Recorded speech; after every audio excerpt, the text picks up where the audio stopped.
The rain fell like bullets on the cracked pavement of downtown Chicago. Each drop echoed against the silence that wrapped around Elena Martinez like a second skin. 22 years old, dragging herself across the wet concrete with hands already raw from the cold. The crutches her mother had bought 7 years ago now reduced to splintered wood and rusted metal. She pressed her back against the brick wall of Romano's Italian restaurant, watching the stream of well-dressed people entering and leaving. Their laughter cut through the night air like glass. None of them looked down. None of them saw her. "Move along, cripple." The voice came from above. Tony Romano, the restaurant owner, stood in the doorway wiping his hands on a grease-stained apron. His eyes held the kind of disgust reserved for something found under a rock. "You're scaring away my customers." Elena didn't respond. She had learned that silence was safer than words. Words invited attention. Attention invited pain. "You deaf too?" Tony stepped closer, his shadow falling across her like a threat. "I said move." The couple walking past slowed their steps, whispered something between themselves, then hurried away. Elena could feel their stares burning into her skin even after they disappeared around the corner. She gathered the torn plastic bag that held everything she owned and began dragging herself along the sidewalk. 3 blocks away, in the back room of Salvatore's lounge, Vinny Castellano sat behind a mahogany desk that cost more than most people made in a year. The amber liquid in his glass caught the light from the single lamp, casting shadows that danced across his scarred knuckles. At 35, he carried himself with the quiet authority of a man who had never needed to raise his voice to be heard. "The shipment arrives Thursday," said Marcus, his lieutenant, sliding a manila envelope across the desk. "Port 7, midnight." Vinny didn't look up from the papers spread before him. Numbers, always numbers. Profit margins and body counts, investments and intimidation. The mathematics of power. Security. Doubled. "The Torino family is still sniffing around our territory. Let them sniff." Vinny's voice carried the weight of certainty. "Dogs that bark too much eventually get put down." Marcus shifted in his chair. "There's something else, boss? About your situation." Vinny's pen stopped moving. The silence stretched between them like a wire about to snap. "My situation?" "The divorce papers. Catherine's lawyer is pushing for a court date." The pen snapped in Vinny's grip. Ink spread across the mahogany like blood. "Catherine made her choice when she decided my money wasn't enough to keep her legs closed." He stood, smoothing down his tailored jacket. "She wants a war? She'll get one. Boss, maybe we should..." "We should what, Marcus?" Vinny's eyes found his lieutenant's face. "Show mercy? Forgiveness?" He laughed, but there was no humor in it. "Mercy is what weak men give to feel better about themselves. I don't deal in mercy." Outside, the storm was getting worse.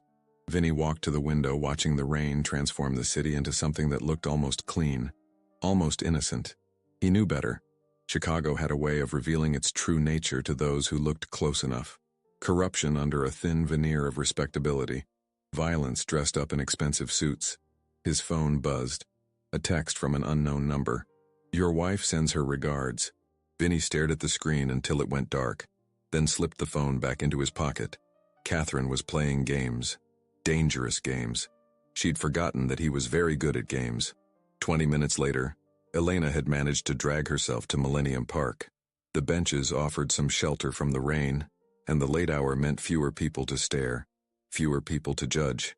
She pulled the thin blanket closer around her shoulders and tried to ignore the gnawing in her stomach. She hadn't eaten in 18 hours. The memory of her mother's voice drifted through her mind like smoke. "Mi amor, you are perfect exactly as you are. God doesn't make mistakes." Maria Martinez had said those words every night for 16 years, right up until the cancer took her away. Elena wondered if her mother would still think God didn't make mistakes if she could see her daughter now. Homeless, hungry, invisible. A black sedan pulled up to the curb 50 feet away. The engine purred like a satisfied cat. Elena watched 3 men in expensive coats get out, their movements precise and purposeful. They didn't look like tourists. The shortest one, a man with silver hair and dead eyes, scanned the park until his gaze found her. He said something to his companions, and they started walking in her direction. Elena's pulse quickened. She began gathering her things, but her damaged legs wouldn't cooperate fast enough. The men were getting closer. Their footsteps echoed off the wet pavement like a countdown. Well, The silver-haired man stopped 5 feet away, close enough that Elena could smell his cologne. Expensive. Predatory. What do we have here? Please, Elena whispered. I wasn't doing anything wrong. Wrong? He tilted his head like a curious bird. Who said you did anything wrong? He looked back at his companions. Boys, I think we found ourselves a little lost lamb. One of them laughed. The sound made Elena's skin crawl. The thing about lost lambs, the silver-haired man continued, kneeling down to Elena's eye level, is that they're easy prey. No one misses them when they disappear. Elena closed her eyes and tried to remember her mother's prayers, the ones in Spanish that always made her feel safe. But safety was a luxury she could no longer afford. The sound of another car door slamming made everyone turn. A figure emerged from the shadows like something out of a nightmare. Tall, broad-shouldered, wearing a black coat that moved around him like liquid smoke. Vincent Castellano walked toward them with the unhurried confidence of a man who owned everything he could see. Gentlemen, his voice cut through the rain like a blade. I believe you're on my property. The silver-haired man stood up quickly, his arrogance melting away like sugar in water. Mr. Castellano, we didn't know what? That this park belongs to me? That this girl is under my protection? Vinny's eyes never left the man's face. Or didn't know that touching what's mine is a death sentence.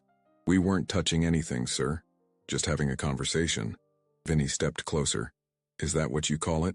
He looked down at Elena, who was still pressed against the bench like a cornered animal. Something flickered in his eyes. Something almost human. Doesn't look like much of a conversation to me. The rain continued to fall, turning the confrontation into something surreal. 4 men in $1,000 suits standing over a homeless woman who couldn't even stand up on her own. Elena felt like she was watching a movie about someone else's life. Walk away, Vinny said quietly. Now. The silver-haired man hesitated. Elena could see him calculating odds, weighing risks. Whatever conclusion he reached made him nod to his companions. Of course, Mr. Castellano. Have a good evening. They left as quickly as they had arrived, their expensive shoes clicking against the wet concrete until the sound faded into the storm. Vinny stood there for a long moment, looking down at Elena. The rain had soaked through his coat, but he didn't seem to notice. What's your name? Elena. Her voice came out as barely more than a whisper. Elena. He repeated it like he was testing how it sounded. You have somewhere to go tonight, Elena? She shook her head. Someone looking for you? Family? Friends? Another shake. Vinny pulled out his phone and made a call. Marcus, bring the car to Millennium Park and call ahead to the penthouse. We're going to have a guest. He hung up without waiting for a response. I don't want charity, Elena said, finding her voice. I don't want your pity. Good. Vinny smiled, and for a moment he looked almost normal, almost kind, because I don't give either. The sedan pulled up, headlights cutting through the darkness. Marcus got out and opened the rear door, his face carefully neutral. He'd learned long ago not to question his boss's decisions. Vinny looked down at Elena one more time. I'm going to ask you something, and I want you to think carefully before you answer. Do you want to spend the rest of your life being invisible? Elena stared up at him, water dripping from her dark hair, her brown eyes reflecting the city lights like broken glass. She thought about her mother's prayers, about God not making mistakes, about 18 hours without food and 7 years of being treated like garbage. No, she whispered. Then trust me. Without another word, Vincent Castellano reached down and lifted Elena Martinez into his arms. She weighed almost nothing, and for a moment he was reminded of how fragile everything really was, how easily things could break, how quickly they could disappear. As they drove through the rain-soaked streets of Chicago, Elena pressed her face against the window and watched the world blur past. She didn't know where they were going, didn't know what Vincent Castellano wanted from her, but for the first time in 7 years, she wasn't invisible, and that, she thought, might be the most dangerous thing of all. The penthouse elevator climbed 47 floors in silence. Elena watched the numbers change, each digit taking her further from the world she knew. The mirrored walls reflected her image back in fragments, torn clothing, matted hair, eyes that had forgotten how to hope. Vincent stood beside her, close enough that she could smell his cologne cutting through the scent of rain and concrete that clung to her skin. When the doors opened, Elena's breath caught in her throat. The apartment stretched out like something from a magazine. Floor-to-ceiling windows revealed Chicago sprawling below them, the city lights twinkling like fallen stars. Everything was white and chrome and sharp angles. Clean, expensive, cold. "Isabella will take care of you," Vincent said, nodding toward a woman who appeared as if summoned. Mid-40s, silver hair pulled back severely, wearing a black dress that probably cost more than Elena had ever seen. "Whatever you need." Isabella's smile was professional, empty. "Of course, Mr. Castellano. Right this way, miss." Elena hesitated.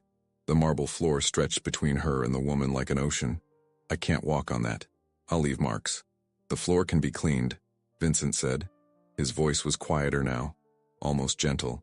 "Everything can be cleaned." Isabella guided Elena through rooms that felt more like museum exhibits than places where people lived. The bathroom alone was larger than some apartments Elena had seen. Marble counters, gold fixtures, a bathtub that could have doubled as a small pool. Steam rose from water that Isabella had already drawn. "There are towels here," Isabella said, her tone neutral. "Clothes in the bedroom. Fresh ones. They should fit." She paused at the door. "Take as long as you need." Elena stared at her reflection in the bathroom mirror. The woman looking back was a stranger. Hollow cheeks, dark circles under her eyes, skin that hadn't seen proper sunlight in months. She looked like a ghost haunting someone else's life. The hot water felt like a rebirth. Elena sank into the tub and let the heat seep into bones that had been cold for so long she'd forgotten what warmth felt like. For the first time in years, she allowed herself to relax, to let her guard down, to believe for just a moment that maybe her luck was changing. When she emerged, the clothes Isabella had left were simple but expensive. Black jeans that fit perfectly, a soft sweater that felt like a cloud against her skin. She wondered how Isabella had known her size, then decided she didn't want to know.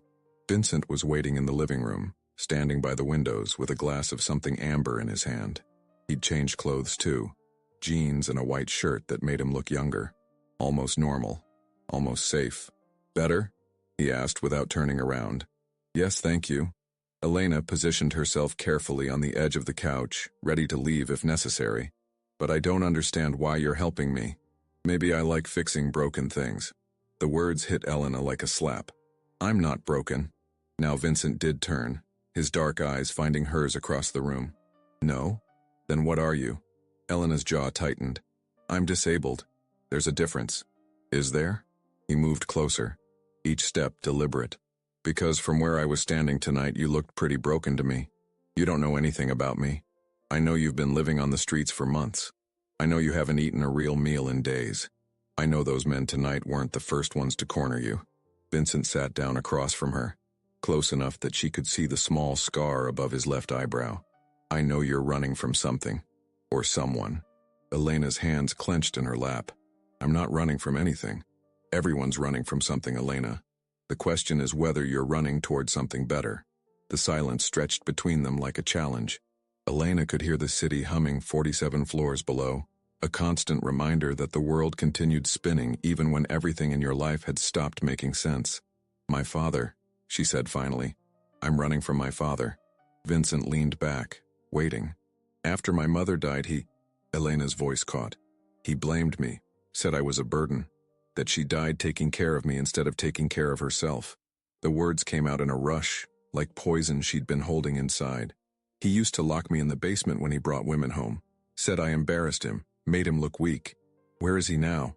Prison. Assault charges. Some woman's husband came home early."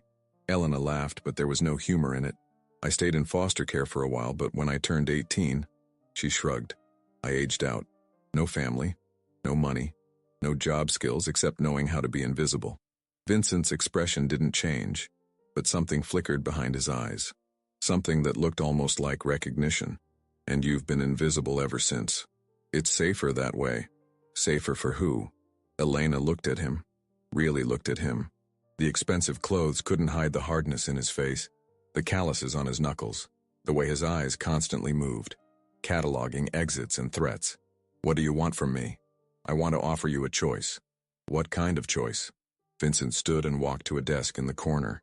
When he returned, he was carrying a small black box. He set it on the coffee table between them and stepped back. "Open it." Elena's hands shook as she lifted the lid. Inside, nestled in black velvet, was a cell phone. Not just any cell phone, something sleek and expensive and completely foreign to her world. There are 3 numbers programmed in there, Vincent said. Mine, Marcus, my second in command, and Isabella. You can call any of us anytime for any reason. I don't understand. I'm offering you a job, Elena. A chance to be useful instead of invisible. Elena's pulse quickened. What kind of job? The kind that requires someone no one notices. Someone who can sit in a corner or a doorway and watch, listen. Remember, you want me to spy for you. I want you to survive. Everything else is just details. Elena stared at the phone like it might bite her. And if I say no, then Isabella will give you some money and you can go back to being invisible. No hard feelings. No consequences. Vincent's voice was calm, matter of fact. But we both know you won't do that. Why? Because you're tired of being nobody. Because you're tired of being afraid. Because somewhere under all that damage, you're angry enough to want revenge on a world that threw you away. The truth of his words hit Elena like a physical blow. She was angry, had been angry for years, but anger was a luxury she couldn't afford. Angry people made noise, drew attention, got hurt. What would I have to do? Learn, watch, listen, become someone who matters. And in return, Vincent gestured around the penthouse. A place to live, food, safety, purpose. Elena picked up the phone, surprised by how light it felt, how much power such a small thing could hold. What's the catch? There's always a catch, Elena. The question is whether you're strong enough to pay the price. What price? Vincent's smile was sharp as broken glass. The person you were before tonight? She dies. Tonight. In this room. You'll never be invisible again. But you'll never be innocent either. Elena thought about the basement, about the foster homes, about 7 years of being treated like garbage by people who barely acknowledged her existence, about the men in the park tonight and how helpless she'd felt, how small. She thought about her mother's prayers and wondered if God really didn't make mistakes, or if maybe sometimes he made weapons instead. I accept, she said. Vincent nodded like he'd expected nothing else. Good. Isabella will show you to your room. Tomorrow we start your education. As Elena followed Isabella down a hallway lined with abstract art, worth more than most people's houses, she caught her reflection in a mirror. The woman looking back still had the same face, the same damaged legs, the same dark eyes, but something fundamental had changed. Something in the way she held herself, the way she looked at the world. She wasn't invisible anymore. And Vincent Castellano was right about one thing. There would be a price to pay for that. She just hoped she was strong enough to survive it. Elena woke to the sound of rain against glass 47 floors above the city. For a moment, she forgot where she was. The silk sheets felt foreign against her skin, the mattress too soft, the silence too complete. Then memory crashed back like a wave. The park, the men, Vincent Castellano lifting her into his arms like she weighed nothing at all. A soft knock interrupted her thoughts. Isabella entered carrying a silver tray, coffee, fresh fruit, toast cut into perfect triangles. Mr. Castellano requests your presence in his office at 10. You have 45 minutes. Elena checked the digital clock beside the bed. 9:15 a.m. She'd slept for 12 hours straight. What kind of office? The kind where business is conducted. Isabella's smile was polite, but cold. I've laid out appropriate clothing. The outfit waiting on the chair was simple, but expensive. Black slacks, white blouse, low heels that would accommodate her uneven gait. Elena wondered how they'd gotten her measurements so quickly, then decided some questions were better left unasked. Vincent's office occupied half of the penthouse's top floor. Floor-to-ceiling windows offered a panoramic view of Chicago, the lake stretching endlessly toward the horizon. The furniture was all dark wood and leather, expensive but understated. This was a room designed to intimidate without trying too hard. Vincent sat behind a mahogany desk, typing on a laptop with surprising speed for someone with hands that looked capable of breaking necks. He wore a charcoal suit that probably cost more than most people made in 6 months. When he looked up, his dark eyes were unreadable. Sleep well? Yes, thank you. Elena remained standing near the door, uncertain whether she'd been dismissed or invited. Sit. It wasn't a request. Elena chose the chair furthest from his desk, close enough to hear but far enough to run if necessary. Not that running would do much good with her legs, not that there was anywhere to run 47 floors up. Vincent closed the laptop and gave her his full attention. Tell me what you observed yesterday. I'm sorry? The men in the park. What did you notice about them? Elena thought back to those terrifying minutes when she'd been sure she was going to die. There were 3 of them. The leader had silver hair, expensive clothes. They knew you. What else? The leader was afraid of you, but not immediately. It took him a moment to recognize who you were. Elena paused, unsure how much she should say. He called me a lost lamb, like I was something to be hunted. Vincent nodded approvingly. Good. What else? One of them had a scar on his left hand. Fresh. Maybe a week old. The tall one kept looking around like he expected someone else to show up. And Elena hesitated. And they weren't there by accident. They were looking for someone. Or something. Very good. Vincent leaned back in his chair. You see details other people miss. It's a useful skill. Is that why you helped me? Because I'm useful? I helped you because those men would have killed you. Everything else is business. The casual way he said it made Elena's blood run cold. Killed me. For what? For being in the wrong place at the wrong time. For seeing faces they didn't want seen. Vincent stood and walked to the windows. The silver-haired man is named Dmitry Volkov. He works for people who consider human life a renewable resource. Elena's hands clenched in her lap. And you? What do you consider it? Vincent turned, his expression unreadable. I consider it valuable. When it serves a purpose. The intercom on Vincent's desk buzzed. Boss, Marcus is here. Send him in. Marcus entered like he owned the room, which Elena supposed he probably did. Second in command in an organization like this probably came with certain privileges. He was younger than Vincent, maybe 30, with the kind of lean build that suggested speed over strength. His eyes found Elena immediately and stayed there. The shipment cleared customs, Marcus said, but his attention remained on Elena. No problems. Good. What about our Russian friends? Still asking questions, still getting no answers. Marcus finally looked at Vincent. Word is they're bringing in outside help. What kind of help? The expensive kind. Vincent nodded like this was expected news. Double security on all operations. Nobody goes anywhere alone. He glanced at Elena, including our guest. Boss, maybe we should discuss this. Elena is part of the organization now, Marcus. She goes where I go. Elena felt the weight of both men's attention settling on her like a physical thing. I never agreed to be part of anything. You offered me a job, not a life sentence. Vincent's smile was sharp as winter. In my business, there's no difference. The phone on Vincent's desk rang. He answered on the second ring, his voice changing to something harder, more authoritative. Castellano. He listened for 30 seconds, his expression growing darker. When? Another pause. No. Handle it quietly. I'll be there in an hour. He hung up and looked at Marcus. Catherine's lawyer just filed for an emergency injunction. She wants access to the lakeshore properties. Marcus cursed under his breath. She's really pushing this. She's making a mistake. Vincent's voice was calm, but Elena could see the tension in his shoulders. A very expensive mistake. What do you want me to do? Set up a meeting. Tonight. Neutral ground.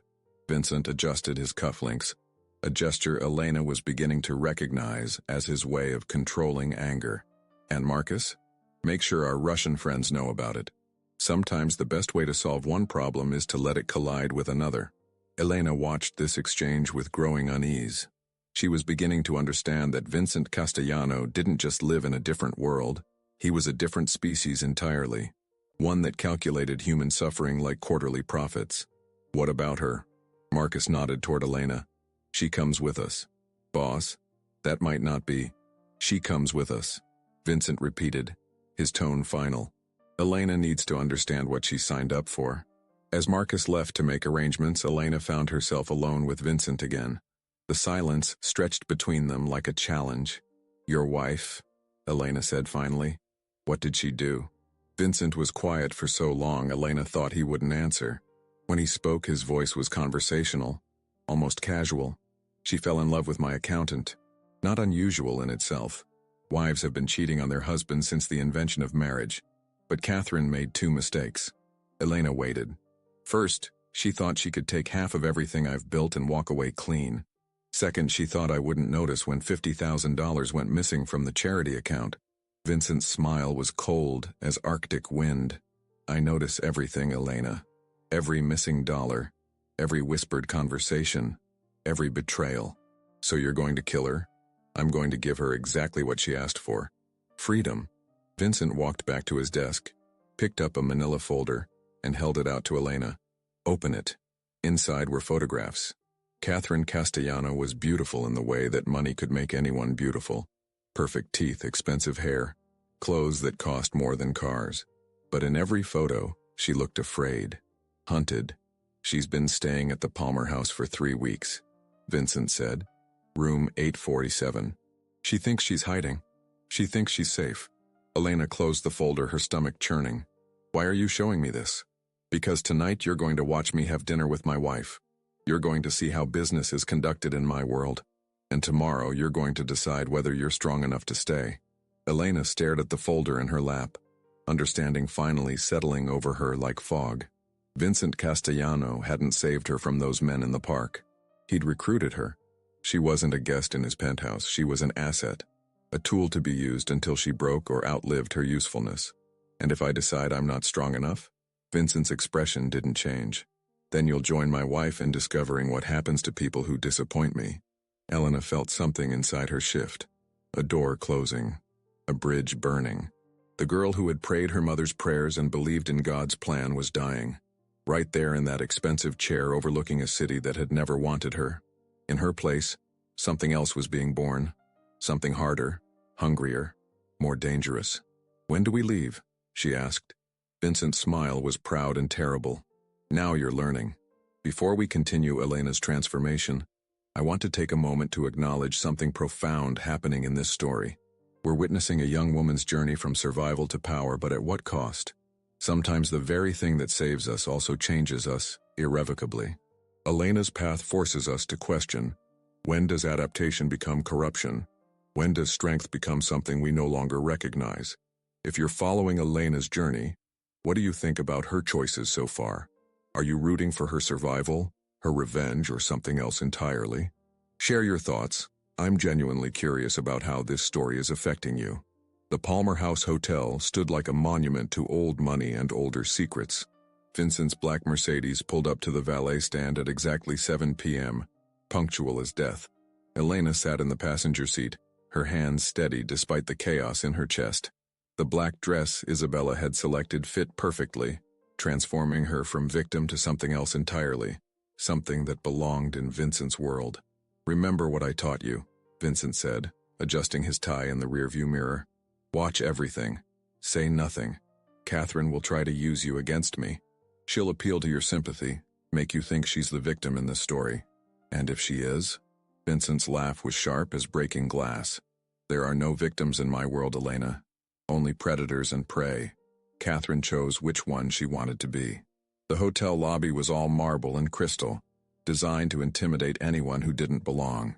Elena followed Vincent through the maze of expensive furniture and hushed conversations, acutely aware of the weight of the phone in her purse, the one with 3 numbers programmed in, the one that marked her as property.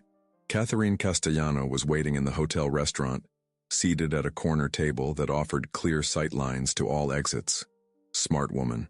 She was smaller than Elena had expected from the photographs, more delicate, but her blue eyes held the kind of intelligence that could cut diamond. When she saw Vincent approaching, her face went carefully blank. Hello, Vincent. Catherine. Vincent pulled out Elena's chair before taking his own, a gesture of calculated courtesy. I'd like you to meet Elena Martinez, my associate.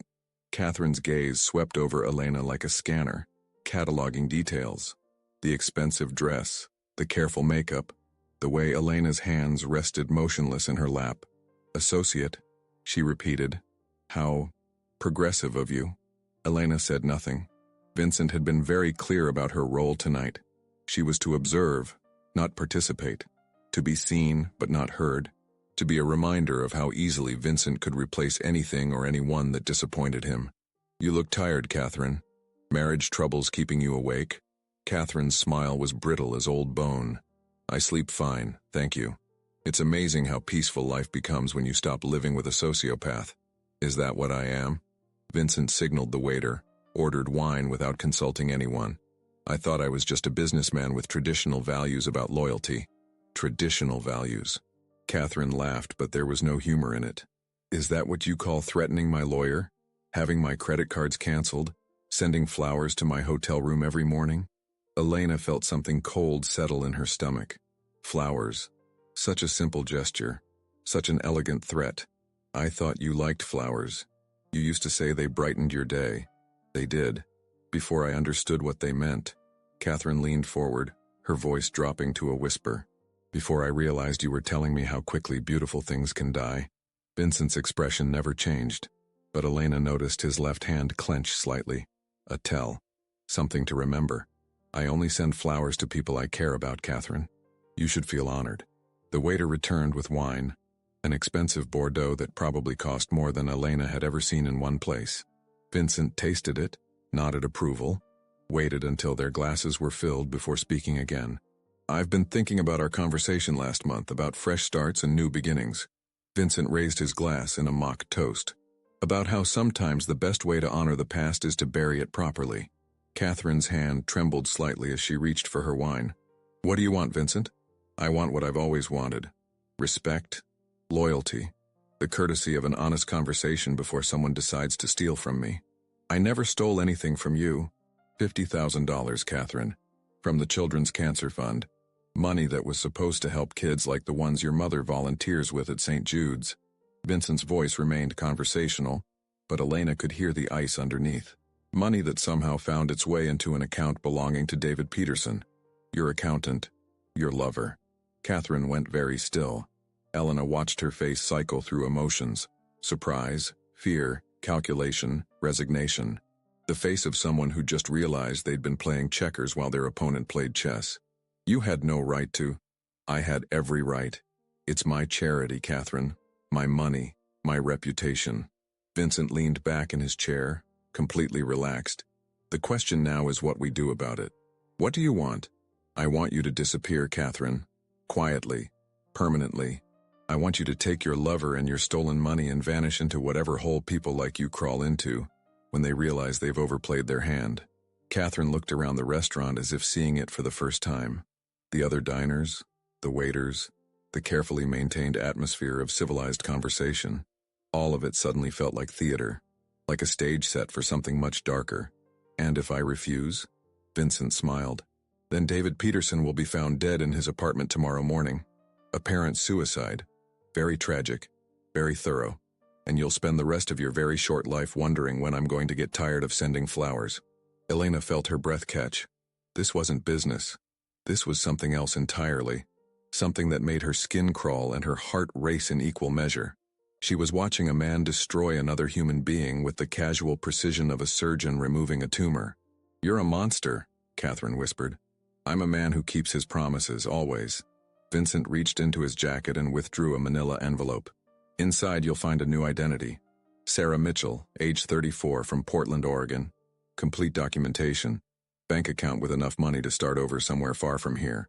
Catherine stared at the envelope like it might explode. Why? Because despite everything, I loved you once. Because you were smart enough to realize you'd made a mistake before it became irreversible. Because I'm feeling generous tonight. Vincent's eyes found Elena's across the table. And because I wanted my associate here to see how I handle business with people I care about. Elena understood then why she was really here. Not to observe, not to learn. To be changed. To witness something that would alter her understanding of power and mercy, and the thin line between them. Vincent wasn't just threatening Catherine. He was educating Elena. Catherine took the envelope with shaking hands. What about David? David made his choice when he decided to steal from me. You made yours when you decided to leave with him. Vincent stood, dropped cash on the table that would cover the bill 3 times over. You have 24 hours to make another choice, Catherine. Choose wisely. As they walked back through the hotel lobby, Elena felt like she was floating outside her own body. The marble floor, the crystal chandelier, the hushed conversations, everything felt surreal, like a movie she was watching about someone else's life. You're quiet, Vincent observed as they waited for the valet. I'm processing. And what conclusion are you processing toward? Elena looked back at the hotel, thinking about Catherine sitting alone at that table with a new identity in her hands and 24 hours to disappear. You gave her a way out. I did. But not him. No, not him. Why? Vincent's eyes were dark mirrors reflecting the city lights. Because he's a man, Elena. Men should know better than to steal from other men. It's a matter of principle. The car arrived and Vincent held the door open for her. As they drove back toward the penthouse, Elena stared out at the city lights and tried to understand what she'd just witnessed. Was it mercy? Justice? Something else entirely? The flowers, she said finally. What about them? How long have you been sending them? Vincent was quiet for several blocks. When he finally spoke, his voice was softer than she'd ever heard it. Since the day she moved out. White roses. Every morning. Her favorite. And she understood what they meant. Catherine was always a smart woman. It's one of the things I loved about her. Elena turned to look at him. This man who could threaten someone's life with wine and roses, who could offer salvation and damnation in the same breath. What happens tomorrow? Tomorrow you learn that mercy is the most expensive gift you can give someone, and that sometimes the kindest thing you can do is teach people the consequences of their choices. Elena nodded, understanding flooding through her like poison. She was no longer the girl who'd slept on park benches and believed in her mother's prayers. That girl had died somewhere between the appetizer and the main course, suffocated by the weight of Vincent Castellano's casual brutality. In her place sat someone new. Someone who understood that power wasn't about strength or money or fear. It was about knowing exactly how much mercy you could afford to give before it became weakness. And Elena Martinez, associate of Vincent Castellano, was learning that lesson very well indeed. 3 months after the dinner at the Palmer House, Elena had learned to navigate Vincent's world with the precision of a surgeon and the instincts of a predator. The penthouse had become her cage and her kingdom. 47 floors above a city that no longer seemed quite real. She had developed new rhythms, new reflexes, new ways of reading the silence between words. Catherine Castellano had vanished as promised. Sarah Mitchell from Portland existed only in documentation that would dissolve under serious scrutiny. David Peterson had been found in his apartment exactly 24 hours after the dinner. Apparent suicide. Very tragic. Very thorough. The newspapers had mentioned it briefly before moving on to more interesting tragedies. Elena learned not to ask what had really happened to him. Some knowledge carried too high a price. The morning started like most others now. Isabella brought coffee and an encrypted tablet containing the day's assignments. Elena had become Vincent's eyes and ears in places where a known associate couldn't go. Homeless shelters where she gathered information about new arrivals. Restaurants where she overheard conversations between people who thought they were invisible. Medical clinics where desperate people made desperate deals. She was very good at being invisible when she needed to be, and equally good at being noticed when that served Vincent's purposes. "There's a situation developing," Vincent said when she found him in his office at 10 a.m. sharp. He was studying photographs spread across his desk like tarot cards. The Volkov family is making another move. Elena recognized some of the faces from her surveillance work. Dmitri, the silver-haired man from the park. His nephew, Alexei, barely 22 but already earning a reputation for creative violence. Maria Santos, their money launderer, who met clients at a coffee shop 3 blocks from Elena's old neighborhood. What kind of move? They're recruiting. Street kids mostly, orphans, runaways, kids with nothing to lose and everything to prove. Vincent looked up from the photographs. Kids like you used to be. Elena felt something cold settle in her chest. You want me to infiltrate them? I want you to understand them. There's a difference. Vincent stood and walked to the windows, his usual gesture when he was calculating odds. Dmitri isn't stupid. He knows we have people watching his regular operations, but he might not expect someone like you. Someone broken, you mean? Someone invisible? Someone who understands desperation well enough to recognize it in others. Vincent turned back to her. The question is whether you're ready for that level of responsibility. Elena studied the photographs, memorizing faces and details. Alexei had a scar running from his left ear to the corner of his mouth. Maria wore a silver cross that looked expensive enough to be real. Dmitri's eyes in every photo were the same, calculating, predatory, patient. What exactly are you asking me to do? I'm asking you to be yourself. The girl from the streets. The one who knows how to survive by watching and waiting and staying quiet. Vincent returned to his desk, gathered the photographs into a neat stack. I'm asking you to find out what Dmitri is really planning, and why he needs an army of throwaway kids to do it. Elena nodded, but something in her chest felt tight. And if I get caught, then you'll discover whether 3 months in my organization has taught you enough to survive what comes next. That evening, Elena dressed carefully in clothes that looked expensive enough to suggest she had money, but worn enough to indicate she was running from something. The kind of person who might be desperate enough to trust strangers offering easy solutions to hard problems. The address Vincent had given her led to a warehouse in a part of Chicago, where streetlights came pre-broken and sirens were just background noise. Elena approached on foot, her carefully practiced limp more pronounced than usual, vulnerability as camouflage. The warehouse door was guarded by a boy who couldn't have been older than 16. His eyes were old, though, the kind of old that came from seeing too much too early. He looked Elena up and down, cataloging threats and opportunities. You here for the meeting? Depends what kind of meeting it is. The kind where people like us stop being victims. His voice carried the forced confidence of someone trying to convince himself as much as anyone else. You coming in or not? Inside, the warehouse had been converted into something between a community center and a recruitment station. Folding chairs arranged in loose circles, tables loaded with sandwiches and coffee. About 30 people, mostly young, mostly damaged, mostly desperate. Elena recognized the look. She'd worn it herself not so long ago. Dmitry Volkov stood at the front of the room like a preacher addressing his congregation. He'd traded his expensive suit for jeans and a sweater, trying to look approachable. It didn't work. The predator lurked too close to the surface. Society threw you away, he was saying. Your families, your schools, your government, they all decided you weren't worth saving. But I'm here to tell you something different. I'm here to tell you that you're exactly what I'm looking for. Elena found a seat in the back row, close enough to hear but far enough to fade into the background.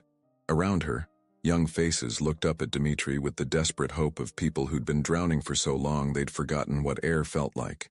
You want to know why they abandoned you? Because they're weak. Because they're soft. Because they've forgotten that strength comes from surviving what should have killed you. Dmitry's voice was hypnotic, reasonable, dangerous. But you know better. You know that pain makes you stronger. That betrayal makes you smarter. That being thrown away makes you hungry. Elena felt sick. He was good at this. Too good. He understood exactly what buttons to push. Exactly what promises would sound like salvation to people who'd given up hope. I'm offering you a family, a purpose, a chance to stop being prey and start being predators. Dmitry's eyes swept across the room, briefly meeting Elena's. She kept her expression carefully neutral. I'm offering you the chance to make the people who hurt you pay for what they took from you.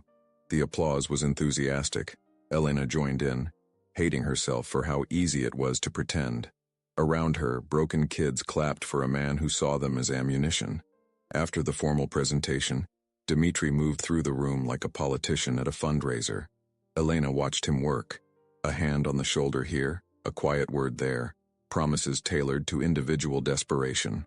When he reached her, his smile was warm and practiced. I don't think we've met. I'm Dmitry. Sarah. Elena had practiced the lie until it felt true. Sarah Mitchell. Something flickered in Dmitry's eyes.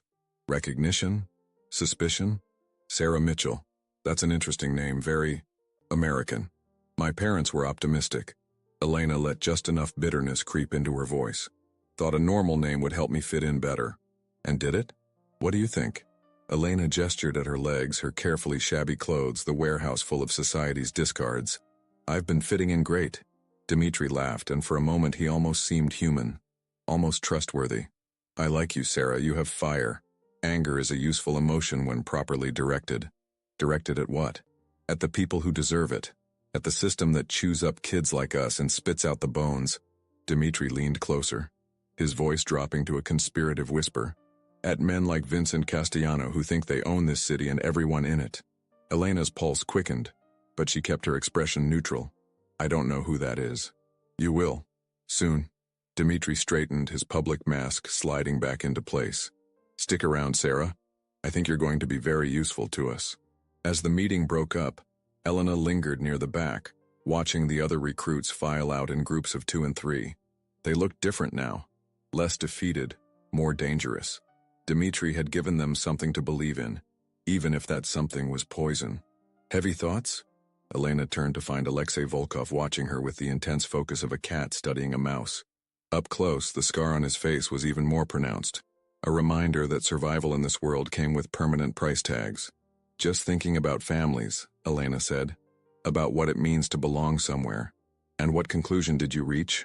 Elena looked around the warehouse one more time, at the folding chairs and the empty coffee cups and the faded graffiti on the walls, at the evidence of Dimitri's recruitment operation and the army of broken kids he was building. I reached the conclusion that family is just another word for people who own you. Alexei smiled, and the expression transformed his scarred face into something almost beautiful. Now you're learning. Later that night, back in the penthouse, Elena sat in Vincent's office and delivered her report with the clinical precision she'd learned to cultivate. The warehouse location, the recruitment methods, the approximate number of potential soldiers, the way Dimitri had spoken about Vincent specifically. He knows who I am, she concluded, or at least suspects. The name Sarah Mitchell means something to him. Vincent was quiet for a long time, staring out at the city lights. When he finally spoke, his voice was thoughtful. Catherine chose that identity specifically. She was always too clever for her own good. So Dimitri knows she's alive. Dimitri knows I let her live, which means he knows I'm capable of mercy. Vincent's smile was sharp as a knife edge. Unfortunately for him, mercy is a finite resource, and I just ran out. Elena nodded, understanding flooding through her. The game was changing. The stakes were rising, and she was no longer just a player. She was a weapon being aimed at targets she couldn't yet see. What do you need me to do? Vincent turned from the window, his dark eyes reflecting something that might have been pride. I need you to go back, Sarah Mitchell. I need you to be the person Catherine pretended to be. I need you to help Dimitri build his army. And then you're going to help me destroy it. Elena felt the last vestige of the girl she used to be finally die in that expensive chair overlooking a city that had never wanted her. In its place, something new was fully born.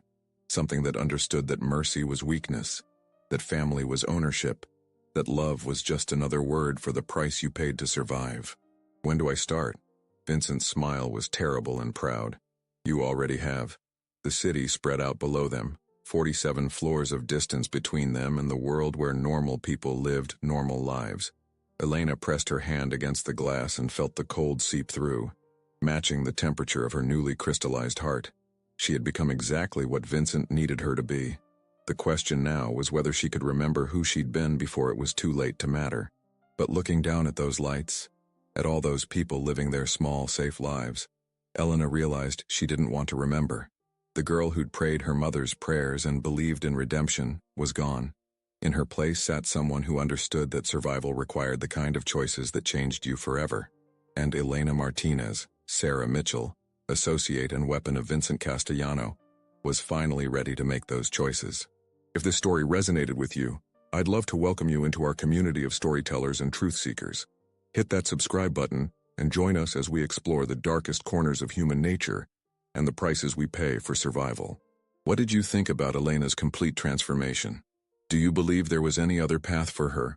Or was this evolution inevitable from the moment Vincent lifted her in the park? Share your thoughts about moral ambiguity and the thin line between victim and predator. These conversations help us all understand the complexity of human nature. Until next time, remember that every choice we make writes the story of who we become.